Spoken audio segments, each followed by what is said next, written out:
Hi, Miss Sanders. Thank you for allowing me to record our interview. Hello. And thank you for also taking the time out to listen in your very busy schedule. Okay, no problem. Basically, I just want to ask you some informational questions about your job. Mm-hmm. The first question I want to ask is, what made you want to get into the field of education and teaching? Well, it started years ago. I was teaching in my church. I was working with the youth. Oh, Yeah, and I taught Sunday school, and my church decided to open a school. And so I was instrumental in helping them to get the school open. Yeah, I went to school and got my credentials, and then I ran the school for them and also taught in the school. And then I went to work for the school district. I worked for the Linwood Unified School District. Yeah, for many years. oh, how many years? I worked there about 10 years, and actually, I'm currently still working with them. I'm subbing as well as working at the school at my church. Oh, awesome. So you're doing both jobs. Yeah, I'm doing both. Oh, so you must really love the field of education. Yeah, I sure do. I enjoy working with children as well as adults. I've also taught as an adult um, school teacher. I worked in the adult department as well, Linwood's Unified School District. Oh, so you must know a lot of information, uh, answers to my question that I may ask you right now, huh? Well, I certainly hope so. I'll do my best. Oh, thank you. Well, Mm-hmm. you were speaking on credentials. Can you tell me a little bit more about the degree and what exactly do I need to become a teacher? Well, I can tell you what I know. To work in a private school, preschool, as a teacher, all you need is 12 units in early childhood development. Oh, But if you were going to work with the in the public school as a preschool teacher, you would need a bachelor's degree. That's in the Linwood School District. oh, okay. That's their requirements. Yeah, they want you to have at least a bachelor's degree to be. I was actually a site supervisor, so I had my site supervisor's permit. But their in our school district, they require that the all the teachers are certified as at a minimum as of a site supervisor. Oh, so you have a lot under your belt. I have quite a bit under my belt. Quite a bit experience. Um, I know this is a personal question, but on Mm-hmm. average, how much is a salary of a teacher? Uh, it varies. It varies because I worked. You could make as I know as an adult school teacher, I made about a minimum of $42 per hour, Hmm. and whatever that amounts to, it varies based on the number of hours you work. And as a preschool teacher, I think we were at like $30 an hour. Oh. Yeah. Yeah, so don't quote me on that. But and as a private school director at my church, I would say it varies. It varies. Of You course, could with you experiences. could make yeah. It's almost on the line of if I were going to be a principal in a public school. So I think they make like $90 an hour. Oh my goodness. No, I don't know. Don't quote me, but Okay. yeah, it varies. It varies, but I would say that it's more beneficial at this point in time in my life financially to work in the private school. But you said you work with Linwood, right? Mm-hmm. Yeah, I So work with the with them. Linwood, like a public, yeah, the vacation time. I think we would get like up to 2 weeks a year, and then you would accumulate so many days per Per check. Per length of time that you're there. Oh, okay. After so many months, you get, so many days, and then it would roll over. And so I they gave us like 2 years, 2 weeks a year. 2 weeks a year. That's quite a long time. Mm-hmm. That's enough time for me. Okay. Well, what kind of career advancement opportunities do the public school or a private school offer for teachers? Well, in the Linwood School District, they did have room for growth.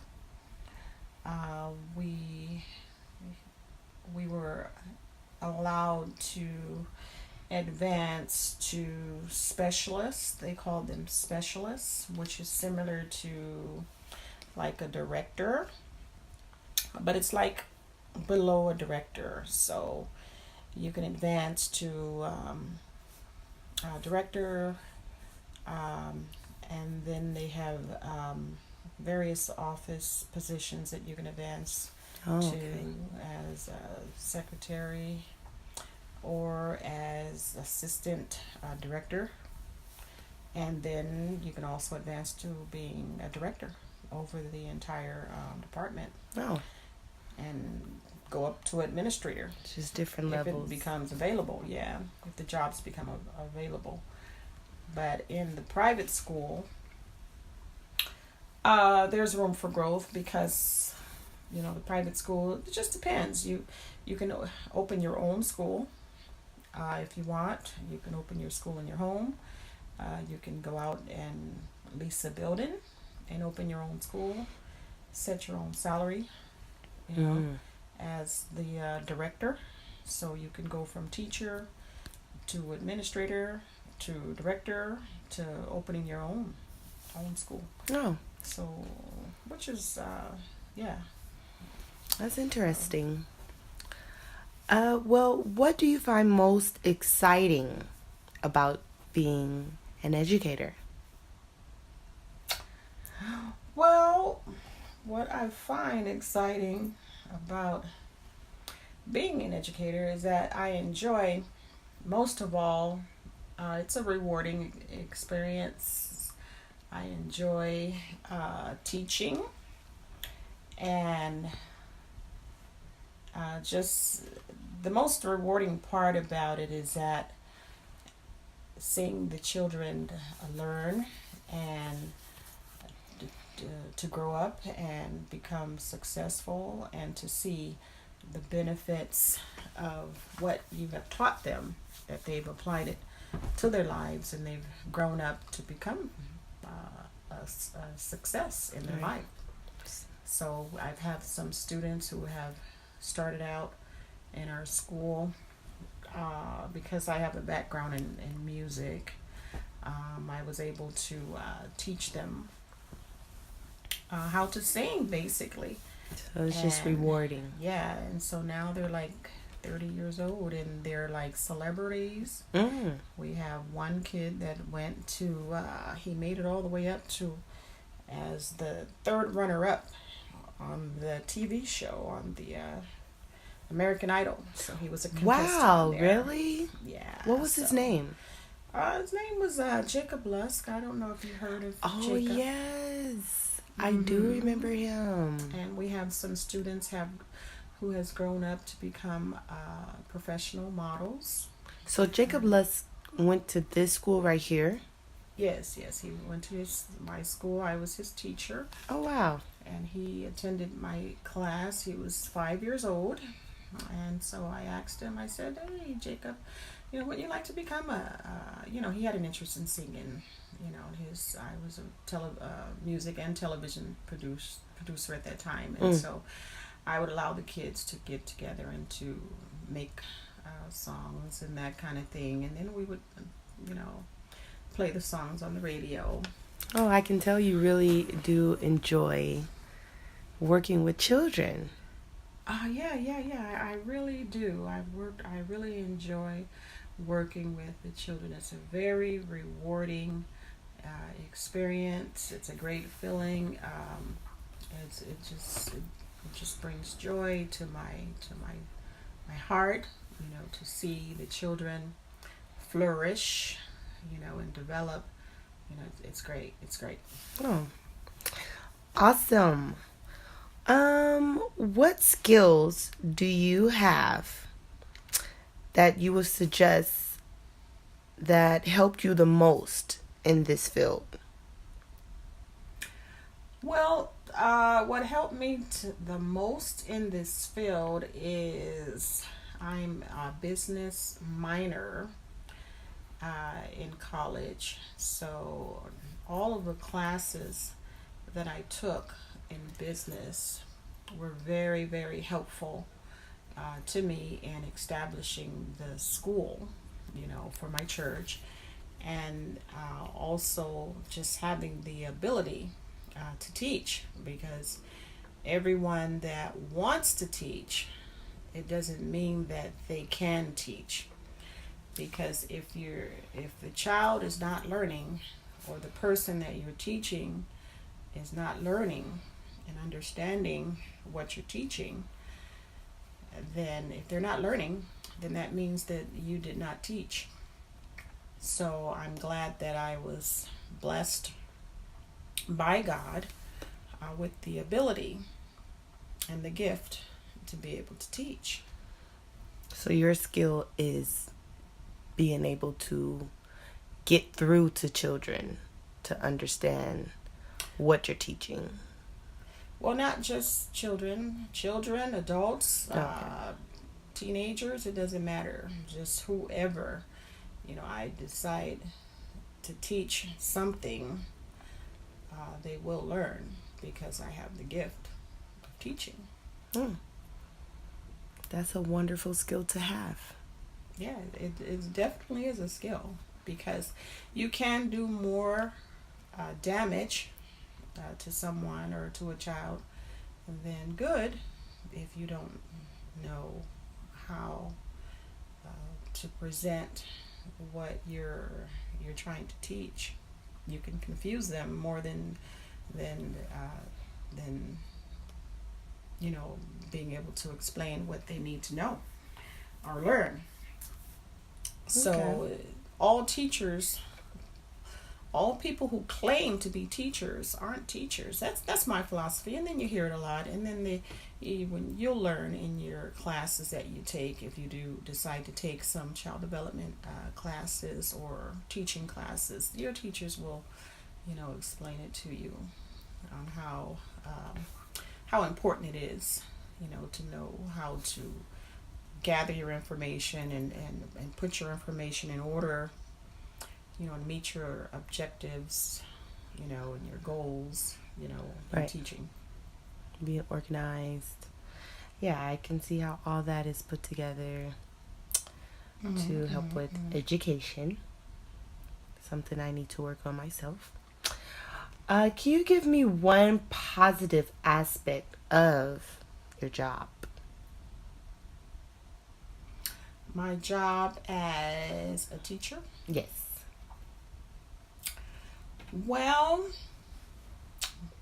one positive aspect of teaching is that what you teach can and will benefit that child for the rest of their lives. So it's if you're if you're a good teacher and you're able to teach that child something that will benefit them, it will benefit them and stick with them for the rest of their lives. Right. Okay. Am I answering your question, or maybe you can explain it a little bit more what you? Well, I get what you're saying when you're saying a good thing about your job is to put in the education into a child, and you can see them grow from whatever you taught them. It's kind of Right. a positive aspect. Well, see, because the first 5 years of a child's life is the most important years of their life. And the first 5 years of their life, they will learn more than they ever will Mm. in life. Right. And I don't know, the parent is the first teacher. The parent teaches the child to walk, to talk, to they potty train the children. The first words are mama, daddy. So after, I guess, 6 years, it's not as easy to because your mind is beginning to develop. That's the developmental stage between the ages of 0 and 5. And see, during that time, your mind is basically, the child's mind is basically a blank slate. And see, you're helping to develop, that slate, during that time. So there's different stages of development that they go through. You have your cognitive development. You have the physical development. They're developing their fine motors. Their emotional. There's emotional development, Mm-hmm. and there. So it's just a very important and critical time of their life, and just being a part of that time is very rewarding as a teacher, and it's very positive. Right. And it's that time of their life when you can instill positive morals into them. It's just great. It's just great being a part of that time in their lives. Right. So I think it's what were you asking, rewarding or The positive aspect. I know that's positive, that you have your positive aspects of the job, but I know there are also negative aspects of the job. So can you think of at least one thing that that is a negative aspect of teaching? Of teaching.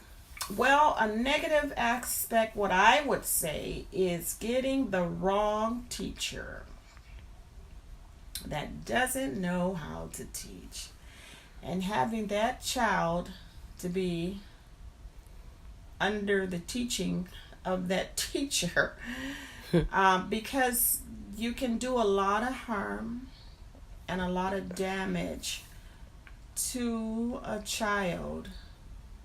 You can do more harm than you can good if you don't know how to teach, what you're doing, and how to, you could do a lot of emotional damage to a child if you don't know the proper way that you should respond to the child. Right.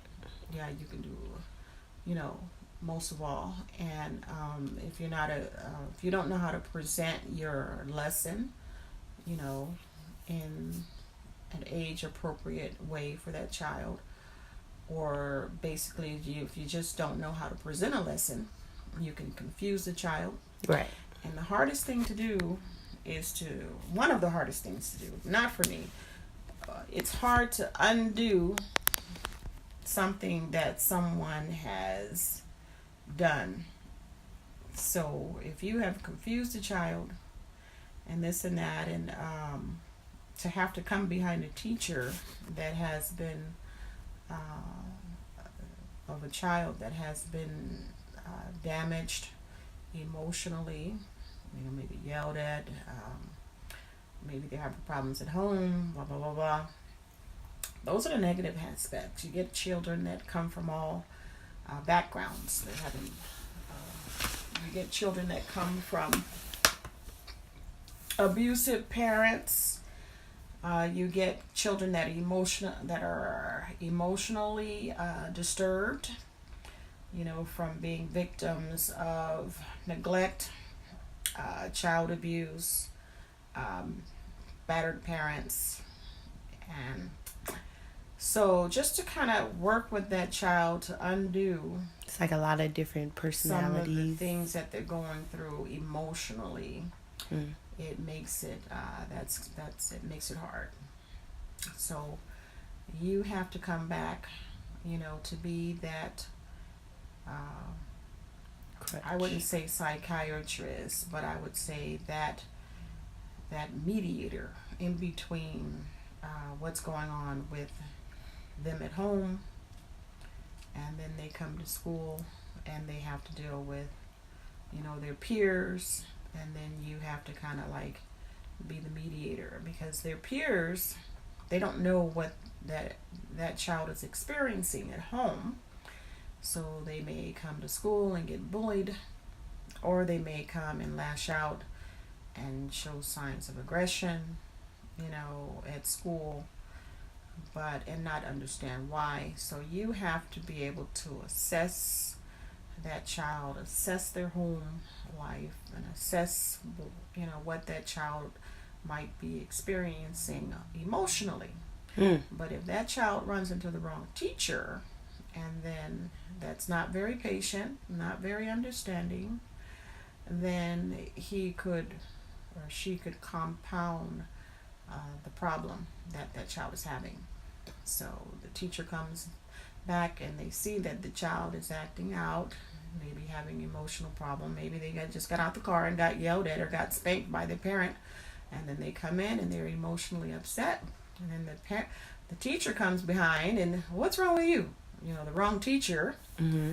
puts them in times out, without properly assessing, evaluating them. Situation. You have to know each child. You have to know, somewhat know their home life, what's going on in their home life, and you have to get to know that child's personality.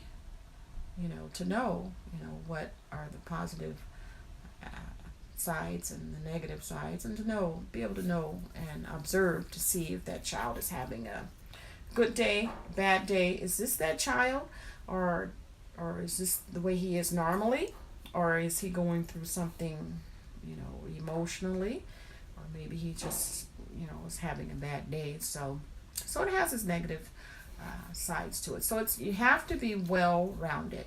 Right. You have to have had a little bit of child psychology classes, a little bit of,